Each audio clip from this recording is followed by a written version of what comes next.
Nous allons nous intéresser à l'apiculture cette fois-ci. Comment former les jeunes aux techniques d'apiculture? Quelles sont les vertus du miel? Comment reconnaître le miel naturel? Il est lauréat de plusieurs prix nationaux. Il a notamment eu une participation très remarquable au dernier commissaire agropastoral en 2011 à Ibolova, où il a reçu de nombreuses félicitations pour son travail de recherche. Il est apiculteur, chercheur en apithérapie. Il est le créateur d'un miel Luvera, miel de brousse à l'état nature sans additifs. Muchungange Casimir est avec nous dans ce studio. Monsieur Muchungange Casimir, bonjour. Bonjour Paul Bruno Bidias. Bonjour à tous les auditeurs de la CRTV. Bonjour à vos collègues qui sont ici avec nous. Et vous me permettrez, Paul Bruno Bidias, de dire bonjour également à Sa Majesté de mon village, Sa Majesté Kameni François de Fomessa II, qui vient d'être intronisé dimanche passé à Fomessa II. Et également à Monsieur le maire de Banwa, Monsieur Ndjanjo Tchatchoua Charles. Et il faut dire que ce sont des gens qui me soutiennent également dans les recherches que j'ai entreprises il y a de cela près de 15 ans aujourd'hui et qui portent beaucoup de fruits et contribuent à l'amélioration de la santé au Cameroun. Voilà, vous voyez, quand on prend du miel le matin, ça bavarde beaucoup, hein. Je n'ai pas encore posé des questions. Le miel, ça fait glisser la langue. L'apiculteur, prenez avec modération votre miel, hein, mon cher Muchungange. La première question que je m'en vais donc maintenant poser, c'est de savoir comment êtes-vous devenu apiculteur? Bien, j'étais déjà dans mon enfance un petit vigneron parce que mon père était vigneron, c'est-à-dire on était habitué à la cueillette du vin et après mes études à l'université de Yaoundé, je me suis retrouvé donc dans la rue comme tout le bon nombre d'étudiants et à l'époque, vous savez, il n'y avait pas de concours parce que tous les concours étaient gelés et il fallait réfléchir et faire quelque chose. J'ai commencé à me battre par-ci et par-là, j'ai lavé les voitures, j'ai vendu les beignets et à un moment je me suis couché pour réfléchir qu'est-ce que je dois faire concrètement et réellement inspiré par la vie des abeilles que j'avais avec la cueillette de vin, j'ai dit il faut encore m'intéresser, n'est-ce pas, à la vie des abeilles. La première idée c'était rentrer, continuer à vigner du vin. Alors, j'ai rencontré dans mes recherches, dans la recherche de quoi faire, j'ai rencontré des gens avec qui j'ai confié, j'ai eu des conseils et ils m'ont dit il faut faire l'apiculture. En fait, c'était vraiment une heureuse rencontre que j'ai faite avec un monsieur et cela m'a rappelé donc la vie des abeilles. Je suis rentré donc me former. Déjà avec des apiculteurs, j'ai également fait une étude par correspondance, n'est-ce pas, avec les Allemands et j'ai également, je me suis formé avec certains ONG dont je ne peux pas faire la publicité ici et après près de 4 ans autant pour moi, je suis devenu un apiculteur en herbe. Et je me suis mis donc à l'exercice de l'apiculture. Et chemin faisant, j'ai donc commencé à lire également des livres et faire des recherches. Et je suis devenu non seulement apiculteur aujourd'hui, mais également chercheur en apiculture et en apithérapie. Parce qu'on peut être apiculteur, on pratique, on exerce l'apiculture, mais chercheur en apiculture, ça veut dire que vous devez également savoir quelles sont toutes les méthodes qu'on peut employer, comment est-ce que on peut améliorer même les matériels apicoles, quels sont les types d'apiculture que vous pouvez pratiquer et quels sont les résultats que vous pouvez obtenir. Voilà, merci aux chercheurs que nous recevons. Et déjà, la toute première question, M. Muchungange, pour les auditeurs qui nous écoutent. Comment reconnaître le miel naturel, le bon miel? Bien, communément, on dit il faut prendre généralement un papier format A4 80 grammes sur lequel on dépose quelques gouttes de miel et qu'on essaie d'étaler en exerçant une petite force. Si le miel n'a pas traversé, n'est-ce pas, le papier format A4, c'est que c'est un bon miel. Et de deux, on dit il faut prendre la bûchette d'allumettes qu'on trempe dans le miel pendant quelques minutes et après vous ressortez. Si vous craquez, cela donne des étincelles ou cela s'allume, c'est que c'est du bon miel. Mais je vais lever l'équivoque parce que dans le cadre de mes recherches, j'ai trouvé qu'il y a le miel frelaté, le miel désintégré, le miel brûlé et le miel le miel brûlé, autant pour moi. Donc, quand vous prenez par exemple le miel brûlé, vous le déposez aussi sur un papier format A4 80 grammes. Vous l'étalez, il ne traverse pas la feuille.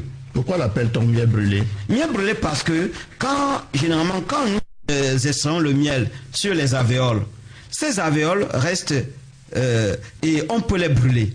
C'est-à-dire on peut passer ces alvéoles au feu, on y verse les braises, ça brûle, et pendant que ça brûle, ça coule en liquide.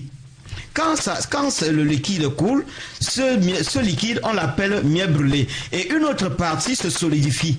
C'est ce qu'on appelle la cire d'abeille. Revenons un tout petit peu, M. Moutier, puisque nous avons la chance d'avoir aussi bien un apiculteur qu'un chercheur en apithérapie. Quelles sont les vertus du miel?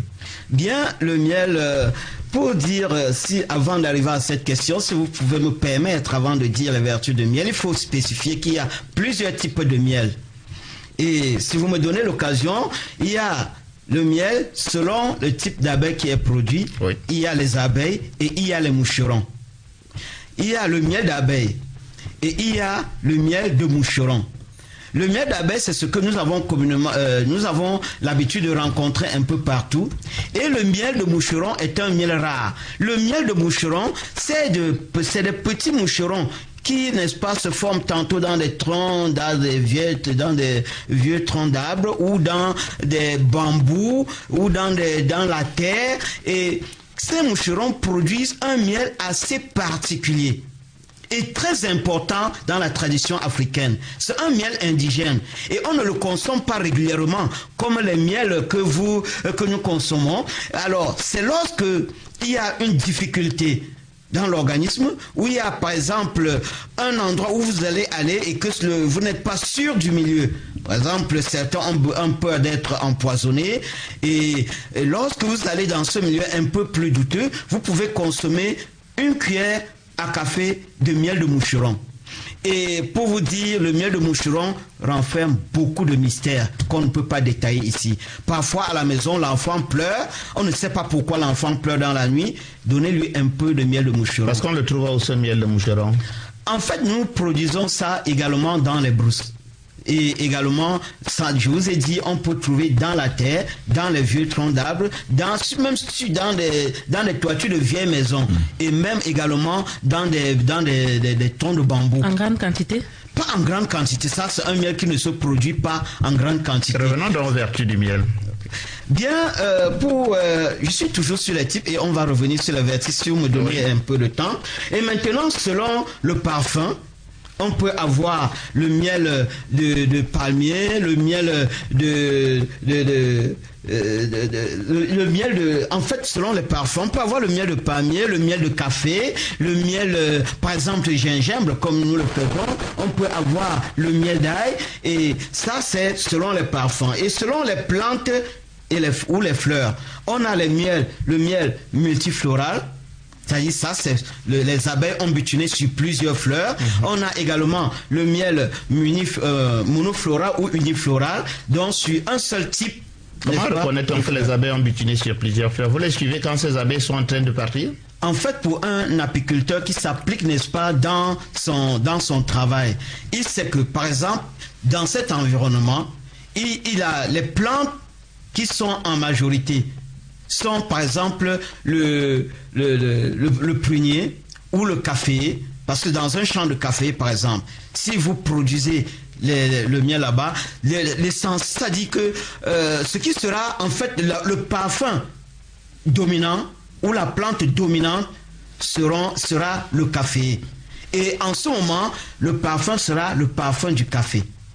Si par exemple vous produisez là où il y a les agrumes, comme l'oranger, le pamplemoussier et les mandariniers, le parfum sera le parfum de la plante dominante. Oui. Et en ce moment, on peut appeler miel d'oranger, ou miel de café, ou miel de pamplemoussier. Et si, n'est-ce pas, les plantes sont tous azimuts, en ce moment, c'est un miel multifloral. Et les couleurs alors sur les vertus? Bien, si vous permettez que j'aille donc sur les vertus. Déjà, le miel, vous savez, c'est un aliment que Dieu a créé et qu'on ne peut pas déterminer vraiment tout le mystère. Le miel, déjà, c'est un aliment. Et le miel, c'est un médicament. Et un aliment, comme c'est un aliment et un médicament, on l'appelle alicament. Ça, c'est l'une des grandes vertus. Et Hippocrate disait que votre aliment soit votre médicament et que votre médicament soit votre aliment. Donc, quand vous consommez du bon miel, cela apporte à votre organisme certains éléments susceptibles de lui manquer. Par exemple, il y a des oligo-éléments que nous ne pouvons pas rencontrer dans l'alimentation commune que nous avons. Il faut, parmi les oligo-éléments, on peut citer le zinc, on peut citer le magnésium, le potassium. C'est des éléments qu'on ne rencontre pas un peu partout. Mais dans le miel, vous rencontrez, on appelle ça oligo-éléments. Le miel régularise, autant pour moi, ou aide certaines fonctions organiques déréglées ou devenues insuffisantes dans l'organisme. Et le miel favorise également le rétablissement harmonieux de certains métabolismes momentanément défaillants. En fait, avec le miel, vous vous alimentez, vous vous nourrissez, vous vous épurez. Le miel entretient même le système nerveux. Et vous savez, quand le système nerveux est bien entretenu, l'organisme est bien portant à 50%. Quand le miel également renforce le système immunitaire, je parle d'un bon miel qui a un grand pouvoir thérapeutique. Il renforce le système immunitaire. Et vous savez, aujourd'hui, le système immunitaire est devenu très fébrile.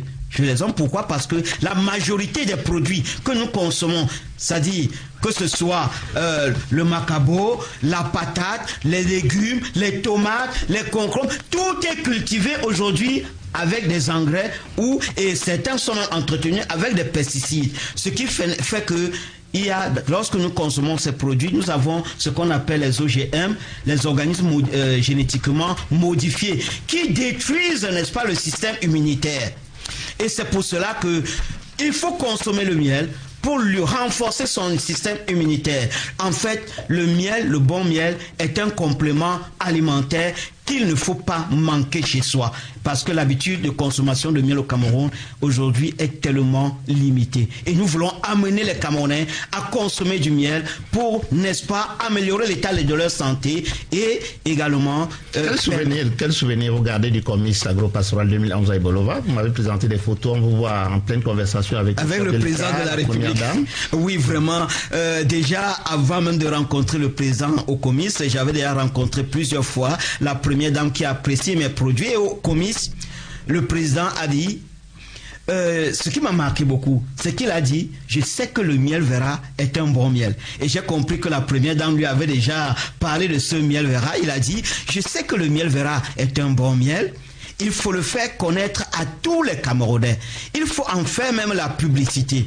Et lorsque je me mettais à expliquer les produits de la ruche au président de la République, ce qui m'a marqué, il a passé près de 10 minutes devant moi. Et par 2 fois, le protocole a voulu l'amener à partir. Il est resté pour m'écouter. Et il m'a dit, il faut le faire connaître à tous les Camerounais. Alors, où est-ce qu'on vous rencontre ici à Yaoundé avec votre miel Vera? Bien, à Yaoundé, nous sommes en face de la boulangerie Acropole. Déjà, à côté, il y a la station Total sans publicité. En face, il y a une braise de poulet. Et belle référence. Oui, c'est pour bien indiquer, n'est-ce pas, aux consommateurs. Ils peuvent se renseigner. Bien, vous allez laisser votre contact, hein, c'est plus simple comme ça, pour ceux qui sont intéressés par tous les métiers d'apiculture, qui aimeraient avoir des informations sur le miel, ses vertus, comment est-ce qu'on crée du bon miel. Votre contact, c'est lequel? C'est le 677. Oui.